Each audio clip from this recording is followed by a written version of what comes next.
Allah di dunia ini mempunyai tanggungjawab dan peranan masing-masing. Tumbuhan, haiwan dan manusia telah diberi tugas oleh Allah. Terpulanglah kepada makhluk-makhluknya melaksanakannya.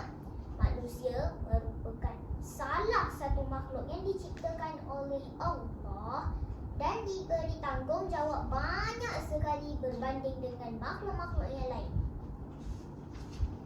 Ini adalah kerana manusia telah dikurniakan akal fikiran yang waras. Tanggungjawab dan peranan manusia terbahagi kepada 5 yang utama. Pertama, tanggungjawab kepada Allah. Kedua, tanggungjawab kepada masyarakat dan agama. Ketiga, tanggungjawab kepada suami, kepada isteri dan begitu sebaliknya. Keempat, tanggungjawab anak terhadap orang tuanya. Kelima, tanggungjawab terhadap diri sendiri. Tanggungjawab terhadap diri sendiri. Sebagai seorang yang mukhallaf, kita telah dipertanggungjawab oleh Allah dalam banyak perkara, dari sekecil-kecil perkara sehinggalah sebesar-besar perkara.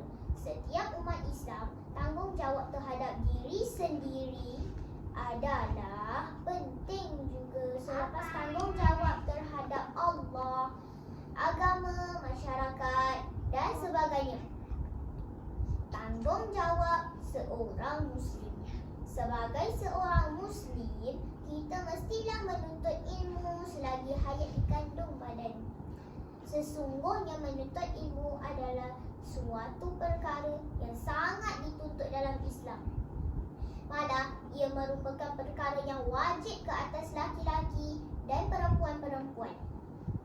Selain itu, Rasulullah SAW juga menekankan bahawa tuntutlah ilmu itu dengan bersungguh-sungguh dan di mana sahaja.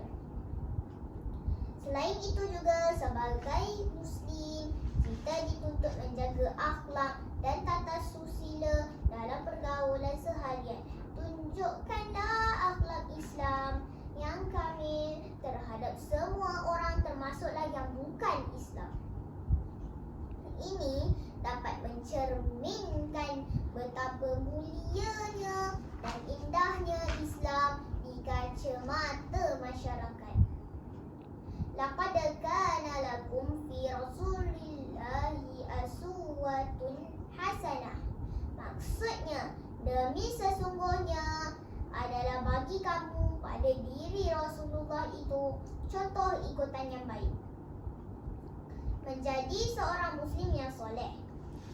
Seseorang Muslim yang berpegang teguh kepada tujuan hidup Islam akan membentuk kehidupannya menurut turutan-turutan Islam.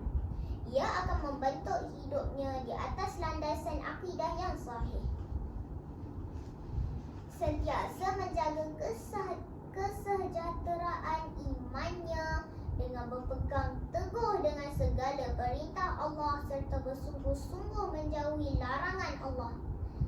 Tidak lalai terhadap yang wajib dan tidak memandang ringan terhadap yang haram. Berterusan berusaha memperbaiki diri dari sudut iman, amal, akhlak dan ilmu demi untuk mendekatkan diri kepada Allah. Menjauhi maksiat. Seseorang Muslim itu juga mestilah menjauhi dirinya dari maksiat.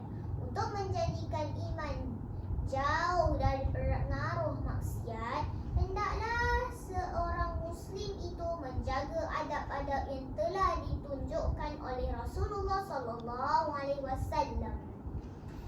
Ini adalah kerana kebiasaannya syaitan itu menyerang manusia dari pintu-pintu yang terlemah di dalam dirinya. Oleh itu, hendaklah ia membentengi dirinya daripada serangan-serangan syaitan. Allah SWT telah berfirman yang bermaksud, hai orang-orang yang beriman, sesungguhnya meminum khamar, berjudi, berkorban untuk berhala, Mengundi nasib dengan panah adalah perbuatan keji, termasuk perbuatan syaitan.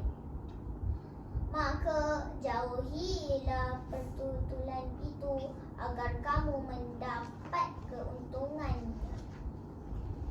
Kesimpulannya, kita sebagai umat Islam yang berlandaskan pegangan Al-Quran dan As-Sunnah, seharusnya kita sedar akan peranan dan tanggungjawab kita dalam setiap aspek dan tuntunan Islam.